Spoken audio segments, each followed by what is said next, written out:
Well, hello, Young and the Restless Daily Recap fans. Today's weekly recap is for the week of October the 7th through October the 11th. So from Monday to Friday, I just couldn't come in midweek, y'all. And this is going to be short because the needle moved this much in the storyline.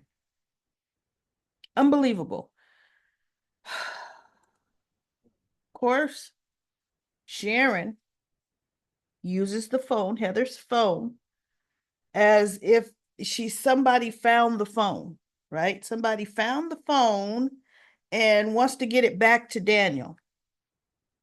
So they were going to meet at the GCAC.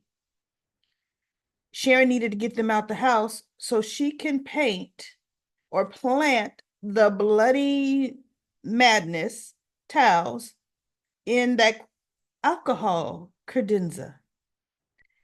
And guess what else she put in there? Heather's cell phone turned off, but she put the cell phone in there too. In her mind, see, she's framing Daniel. Now, Daniel and Lucy show up at the GCAC. What I don't know is what if Daniel would have said, "No, I don't know this person, Lucy, and I don't know what we're walking into. I need you to stay home," right? Lucy would have been in that house as Sharon uses Heather's keys to get in the door. But no, Lucy was with Daniel. Chance is at the bar. Daniel and Lucy are looking like, well, we don't even know what this person's going to look like. And how do they know what we look like? And he goes, well, your mother has pictures of us on her phone. Okay, unless it's her screen saver picture, you could go through a person's pictures on their phone and not know who was who because you don't know what they look like.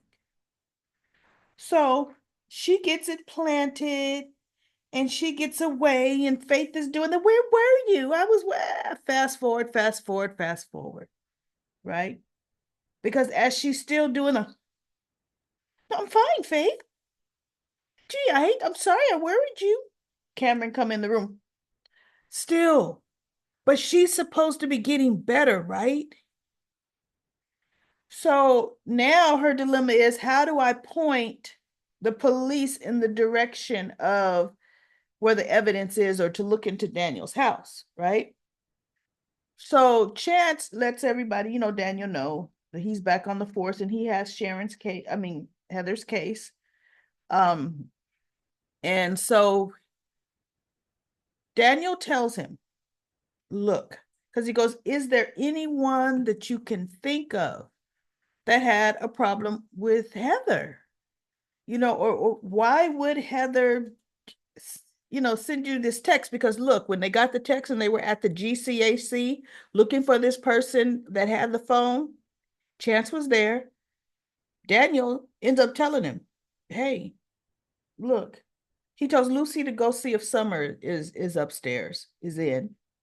And he tells Chance, look, now that I hear you're on the force, I need to show you this. He goes, I received this text. And he shows him the text of the person reaching out on Sharon's phone. And they said they're supposed to be meeting me here. And Chance is like, well, when were they supposed to meet you? He goes, like 15 minutes ago. So they're still talking. And I guess Lucy comes back and sits on the couch because later it shows her laying on the couch because Summer wasn't there. She was with Phyllis. As a matter of fact, they walk in the door. So Chance asks Daniel, is her phone password protected? Is it locked? And Daniel said, yeah. So Chance says, then how could this person unlock the phone and send you this text message? And Daniel looked, he goes, well, that's a good question. I don't know. And Chance is like, do you think Heather would have given her, password to anyone? Daniel says, no, no. Heather would not do that, especially as an attorney. She would not do that. So Chance is like, okay. So then Phyllis and Summer come in and they're asking what's going on. Why are they there? Lucy is asleep on the couch at this point. So they tell them and they're like, oh my God, what? So now Chance says, but I'm on the case and I'm going to look into it. So of course, Chance throughout the week comes back to Daniel's house and says, look, I just need to see, can you give me any more information? And Daniel says, no, the only person who's had major public beef and anger is Sharon Newman. I mean, witness public displays of attacking our family. So Chance is okay. He goes to question Sharon. Now, she had a date with Nick, and she just feeling like Nick is all into her when Nick is just being Nick. He's not into Sharon like that. But she has a hallucination that they're kissing at the door and took it to the that didn't happen, right? So what's it, girl? Faith finds out how the date went, and she goes, oh no, we had a great time. I always have a great time with your father. And Faith says she's going to turn in. And that's when the knock on the door and it's Chance. So Chance says, Sharon, can I ask you some questions about, Heather? And she goes, sure, come in. And so he's asking her, he goes, Daniel said that you had really, hostility and kind of attacked his family in public. And she goes, yeah, you know what? And I apologized for that. My actions were out of line and wrong. I apologized to Daniel and Lucy, right? And so she's like, well, why are you asking these questions, Chance? And he goes, because I'm back on the GCPD, and I am assigned to the case.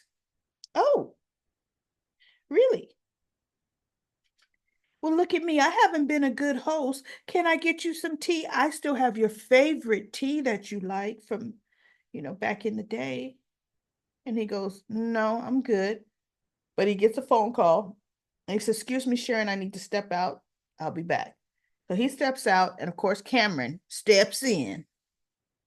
And he's saying, you know what? You now is your opportunity to lie like you've never lied before and steer him into the direction of that evidence you planted. So Chance comes back in, and that may be where she offered him the tea. Who cares? Um, but he's looking, he goes, Sharon, you seem nervous. Like even when she was talking to him before, she's fidgety, she's this, she goes, no, it's just a horrible event, thing that happened to Heather. And poor Daniel and Lucy. So he's just studying her. And so she says, okay, um, back to, my questioning. And she goes, Chance, now that I know you're back on the force, there's something I have to tell you. And he goes, really? She says, yes, I was with Heather the night she died. And Chance says, how? She says, I had already apologized to Daniel and Lucy, and I wanted to apologize to Heather for the way I had been acting. So as I'm apologizing, or I went to apologize, I noticed she was very upset and, you know, so I asked her what was wrong. And Chance is looking like, And did she tell you? No, she didn't go into detail because we're not that close. But she and Daniel, their relationship had been strained for months. And he goes, how would you know that, Sharon? And she goes, well, because they both didn't have jobs. And you could kind of see it. And, and I regrettably, I didn't make things too easy for them either. Um, I know Heather wanted to get out of town, but I'm just saying that relationship had issues. Oh, so Chance's like, okay, did she mention she was leaving? No, like I said, we didn't get into all of that. So he ends up leaving, goes over to Daniel. Now he's questioning Daniel almost third degree-ish. And Daniel said, wait, Sharon said what? That you and Heather had been having problems, and Heather looked very kind of like distraught the night she died. And he goes, you know what, first of all, and Heather said that there have been some issues. She goes, first of all, Heather would never, ever share that kind of personal information about our family with Sharon. Never. That's not who Heather is. Right. And with what Sharon had been doing, never. And so she goes, and Sharon was at my house, our house, the night Heather disappeared. Why did she never mention that, Chance? If you had been speaking to someone that ended up dead that night, why would you not tell the police that? And Chance says, yeah, that is very unlikely, but she said she was trying to be sensitive to you and Lucy's needs. Dad, you should have said, well, she wasn't that sensitive when she all but almost accosted us in the park, trying to get every single detail on how Heather's body was found. She wasn't that sensitive then, right? He should have said that to Chance. And so as Chance is talking, and I'm like, you know what? They had better not make Chance as bumbling a detective idiot as they do on all soap operas. There is nothing about Sharon's story that washes clear. Nothing. This evidence is going to be found in Daniel's place along with the cell phone. Chase knows Daniel and Lucy were out the house trying to find this person that said they had the cell phone. See, now, if Daniel were the killer, is he going to send texts to his own cell phone using Heather's cell phone saying that I've got this phone and I'm going to just take my daughter out on a wild goose chase, but I'm going to have the cell phone actually in my living room with the bloody towels? Who would ever do that? There is no way that is reasonable that could happen that way. So for them to go down that road that now Daniel looks like he might be, because I saw scenes where he goes, things aren't looking good for your brother. Chance is telling Summer. I said, oh, no, no, no. Come on now, y'all. Come on. This is why I don't do daily recaps on Young and the Restless. It's writing like this that makes not an ounce of doggone sense. None. Then we have Vicky and not Vicky, Victor and Nikki still, darling, I can't wait to get it. What do you think is going to happen? But I don't feel we should lie to Lily. I feel bad about that. Lily Winters will be fine. Once we get Chancellor and you are running it, she will be fine working for you. Really? How? How would she be fine? See, that's what Victor says. So Nikki's like, darling, I hope so, because, she has her heart set on, she thinks it's this one way, but it's really another. Yeah, you're lying to her. So Devon and Abby's venue canceled on them a month before the wedding. Now they're scrambling. Um, has anybody seen the Chancellor estate? They haven't showed it in a long time, but guess what? Huge. It's huge. The Chancellor estate is not as big as that doggone Newman Ranch, but the actual mansion and the grounds are huge. Have the wedding at your own house, girl. Get out of here. So, of course, Victor comes riding in saying, no, I got it all taken care of. It's done. I'm going to handle everything. And she goes, what, Dad, really? Yes. Well, wait. Well, we got to let all the guests know. What about the guest list? It's done. Well, thank you, Daddy. Thank you. And Devon's like, well, thank you, Mr. Newman. But where is this place? Don't you worry about it. It's handled. Now, would you allow your wedding plans to go that route? I don't care how much money my father-in-law has. It's a secret? No, it's not going to be a secret. I need to know where my wedding is going to be. And I'll bet you it's going to be at the Newman Ranch. Could have been at the Chancellor Estate. Doesn't have to be at no Newman Ranch, but we'll see what they gonna do. Who cares about that crap? So anyway, Nikki comes in and she goes there. She's like, "What's going on?" She goes, "Oh, our venue canceled." This is Abby talking, and Nikki's like, "Oh no, a month before, but Dad has said he's got it all covered." And she goes, "Really? And what are your plans?" And Victor goes, "Don't you worry about it, I've got it all covered." She goes, "Well, your father's is full of surprises. He's got a great surprise for me." And Devon says, "Really?" And Abby looks like, "Oh, really? What surprise?" And Nikki kind of catches herself. Because for one, that ain't a surprise, Nikki. No, not surprise. I think she said present for me. He's given me a great present. I think that's what she said. And so Devon is looking at him, and Victor kind of glances at Nikki, and she looks like, "Oh, shoot, shut up, Nikki," right? And so then he goes, "What's the surprise?" He says, "Look, I mean, what's the present?" Nikki says, "He won't tell me, but the way I know your father, it's gonna be something I love." Yeah. So they go take a seat because they're at society. And Nikki's like, "Oh, I'm so sorry, Victor. I almost, you know."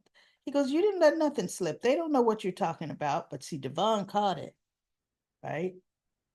So Devon is talking to Lily the next day, and he's saying, "Lily, has Victor Newman put his promise to make you CEO, has he put it in writing?"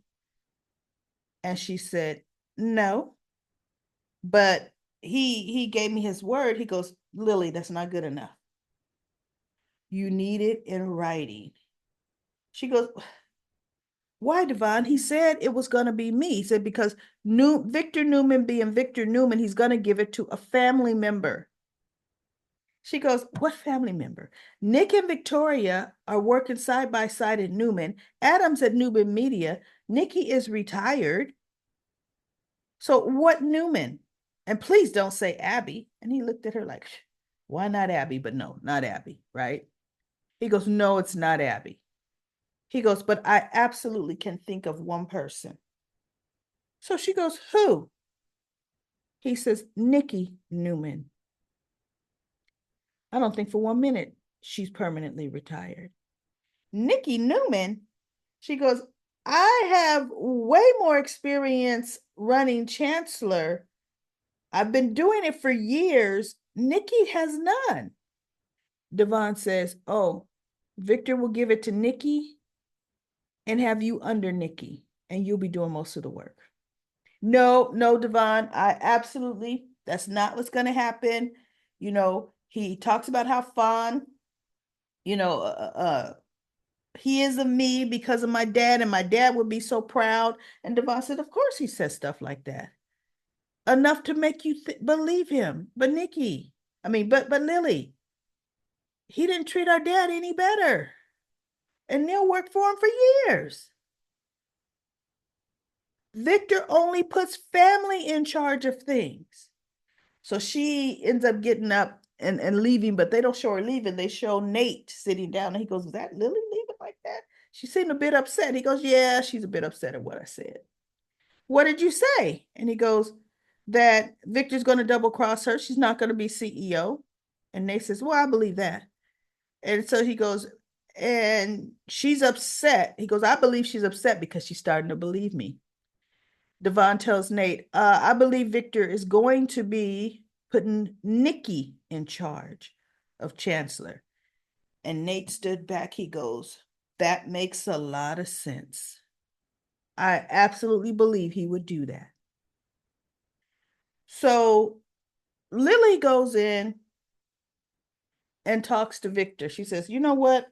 I'm here to." He goes, "Oh, are you here to give me more information to lock in, the takeover of Chancellor?" She goes, "Well, no, I'm not here for that today."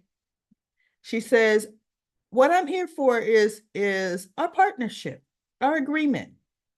I'm feeling uneasy about it. And he goes, why would you feel uneasy? Because you keep failing to put it in writing. Why would I need to put it in writing, Lily?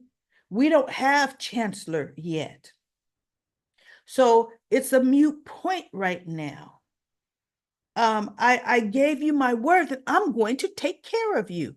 She goes, Victor, are you going to put me as CEO of Chancellor? Lily, why all these questions? I said, I mean, goodness, you have to believe I'm a man of my, I'm gonna take care of you. She goes, you're not answering the question directly. Taking care of me doesn't mean CEO. And you're failing to put that in writing because see, your intent can be in writing. She goes, so by you evading answering the question, I have my answer. She got up and she walked out, and Victor looked at her, but yet he picked up his phone. I don't know who he was calling. Lily goes straight to Nikki.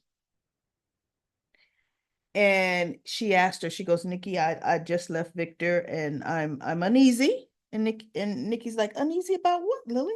She goes, Nikki, I believe, you know, our friendship is genuine.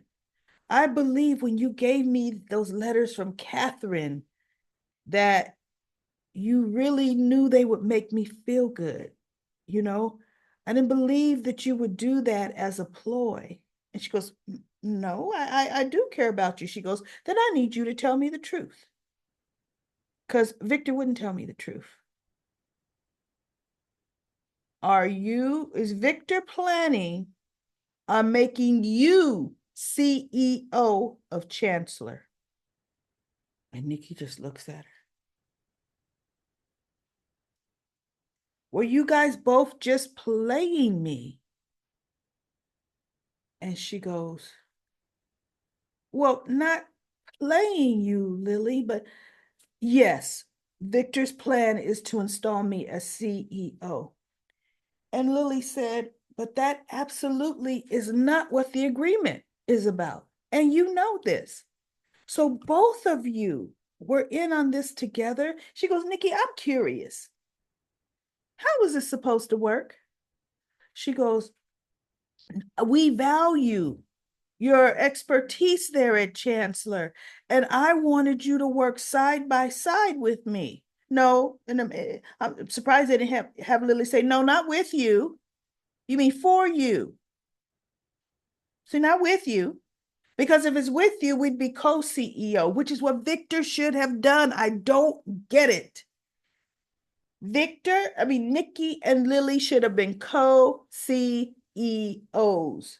Just like Newman has. Well, no, right now they don't have co-CEO, Victor CEO. They have co-whatever positions Victoria and Nicholas are, they're sharing it. Unless Victor is running it as president and they're his co-CEOs. Who knows? Gives a crap. So anyway, she goes, you know what? I don't know how you thought and why you thought I would go along with this, but I don't. And I'm out of here. She gets up and she walks away, and Nikki's looking at her like, oh, yeah. Any self-respecting person would do that. People, get out of here with that. I tell you. So, minor stuff that happened. Tessa and Mariah's nanny's quitting. They want Claire to be Aria's nanny during the day because now that Harrison's in school, she only watches him after school. Well, I don't know how that would work because after school, Mariah and Tessa aren't off work. So, but whatever. And she told Nikki, she had lunch with Nikki and she told her about the offer, but she says, but I'm really intrigued about working with you. And she goes, can you tell me more about the position? And Nikki says, well, it hasn't actually happened yet, but it's going to. So she told him about Tessa and Mariah. And she really is happy that she's in demand. Her name is getting out. But I'm telling you, that girl's not going to be no nanny on this show. Seriously. So Nikki says, but you're thinking about it, right? She goes, yes, I really like the idea of working with you again. Even though I don't know what the position's going to be, but working for the family, I like that. So my whole thing is, no, then you accept the job with Tessa and Mariah. Let them know this is temporary provisional as you continue to look for a nanny. Their nanny is leaving in 2 weeks. You could put me, yes, I'll step in while you continue to look. That's really how that should go, period. It is different nannying a elementary school kid versus taking care of a toddler. Aria has to what? She just turned one, maybe one. So that's different. Okay. Claire don't have all that much experience. So that's what happened there. So we and nothing else. I mean, I'm really racking my brain. Nothing else with any other character worth merit. We've got Audra upset about being fired. Kyle gloating, to letting her know, yeah, you thought you could win against me, ha ha ha. And he stole, of course, Jabot's secret or brand new product that they were going to launch, premiere product, and Glissade is launching it first. And they did a whole press conference, and Jack and Diane, who are bickering now because Diane wants Jack to realize and see that Kyle is doing this because he wants to, dividing the family. And Jack is like, no, Victor is influencing him. She goes, she goes, Jack, when you need to realize our son is a grown man and he's making these decisions. You can't blame everything on Victor Newman. Yes, Victor is providing him the vehicle to do this to us, but this is our son doing this. So they're loud talking, arguing in restaurants. We got Vicky and Nikki like, oh, what? Listening to, I mean, it's just ridiculous how they're having them do it. So they're sitting there the next day. He ran into her again at society and he's like, can I join you? She goes, after our conversation yesterday, I would be hoping for some peace. And he goes, that's what I want too. And she sits down and she's looking like, but that don't mean I said sit down, right? So anyway, the press conference comes on both their phones.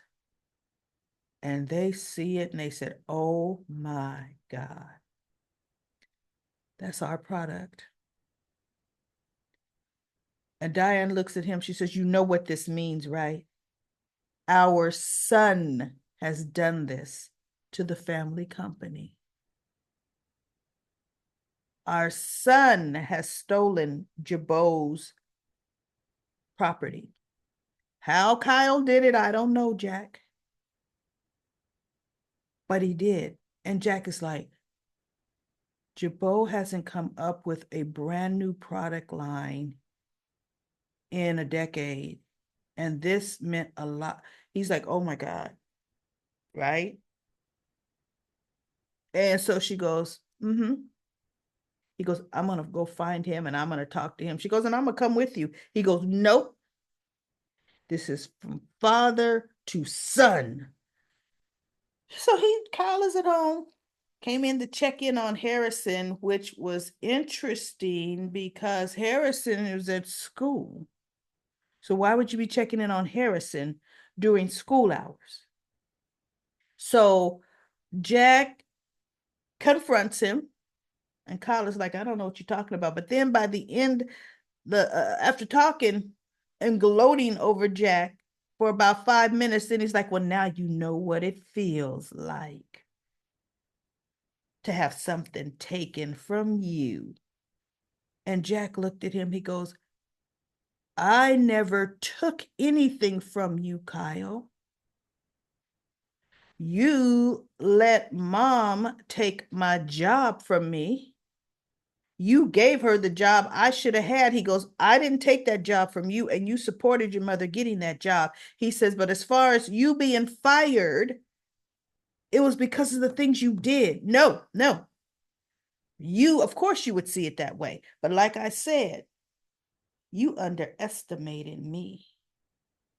And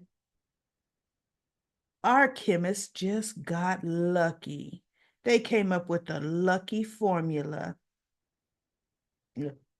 Gloating like, yeah, you know I stole it, but now how you gonna prove it? Mm, right? So Jack said, you know what, Kyle? This you've crossed the line. I'm going to do some investigating. And when I find out that you stole company property, I'm going to, I am going to pursue this legally. And he goes, oh, what you said? You took my job from me and you would want to see me get in jail too? And Jack said, if I find out, Kyle, that this is you, that you did this and how you did this, absolutely, I am going to pursue this legally all the way. And Kyle just looked at him like, he goes, well, so much for, he goes, no. Jack is like, no, better not be you. Right? Kyle knows it's him.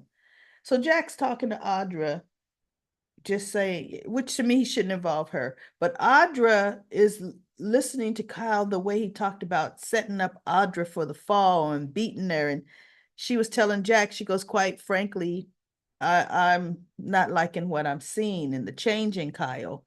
It reminds me of what I grew up in, that whole bitterness and she goes, I do see Kyle going down that path, and I just don't want to see Kyle going down that path.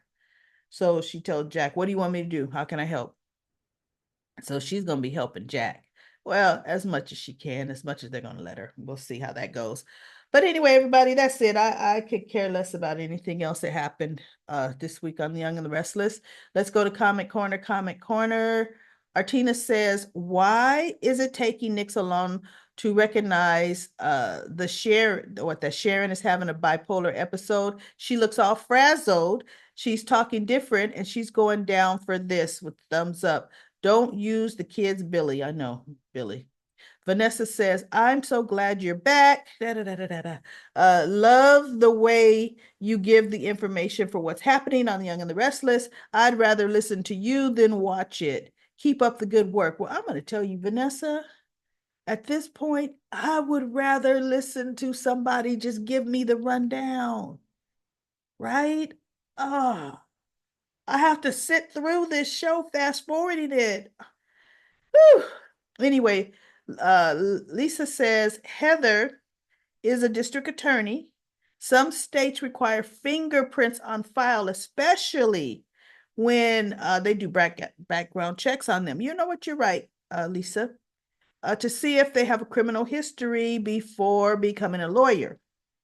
Wait, and every job asks for emergency contact on file. I'm pretty sure Heather named Daniel had Daniel's name on file when they were married before they left Genoa City, probably. I doubt anyone updated the contacts after leaving their job. Most people don't. Daniel will be the last emergency contact. And then Shirley says, there's something I don't get. If Sharon wasn't the one who killed Heather, then how do you guys think that is Lucy's birth mother, Daisy? We're just grasping at any straw that who could have done it. Aside from Lucy, which I'm thinking Lucy, if I remember clearly, she's dead, right? No, I did some background checking on that. Daisy was in Ferncliff, wherever Genoa City's mental institution is. She was locked up there and she escaped. And I think it's she and her brother escaped to Canada.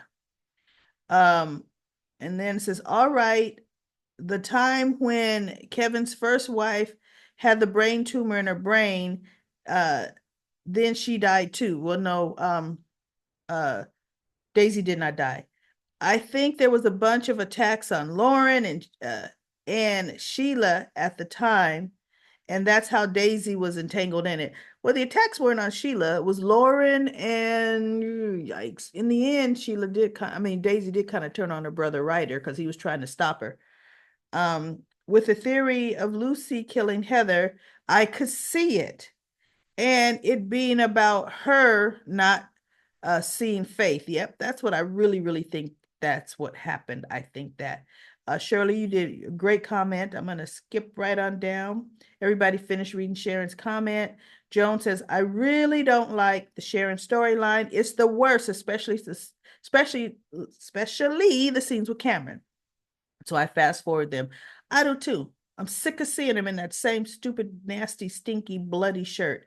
Brooklyn says, thanks, Daily Recap Lady. I love your YNR podcast. You're awesome. Why, thank you, Brooklyn. Brooklyn says, congratulations on your 4 month for your 4 month old grandson and your 6 year old granddaughter. That's how that goes. I am says, I'm ready for Sharon to be off screen. This is the worst storyline. Lisa says, I doubt it. Dead Heather is either an imposter and the real Heather is being held hostage. That's interesting if they wrote that way. Okay, and we have Denzel. I'm gonna read a paragraph or two of yours, Denzel, but Denzel wrote a nice long review. Everybody go read Denzel's review. Denzel says, I felt for Daniel's pain, for the scenes between he and his sister, uh, Summer, when they were talking about Heather. And I was glad that Summer was there for her brother. Adam is doing too much by trying to get back with Chelsea, but knowing Chelsea, she's going to eventually go back to Adam once she's over Billy. It's either it's either when Chelsea sees Billy in bed, oh, with Phyllis. I know it seems to be they'll probably throw them together, but I don't like the history with this Billy and Phyllis. Or Sally in bed with Billy. Either way, I don't care at this point. I don't care about them either. None of them, back and forth. And then we have Lynn. Lynn says, hi. Hi, Lynn. So that's it, everybody. That's all the time I'm going to take with the Young and the Restless. Probably be doing another one next weekend. We'll see if somehow it turns out much better. Then I'll do one Wednesday midweek. But other than that, I'll see you next week.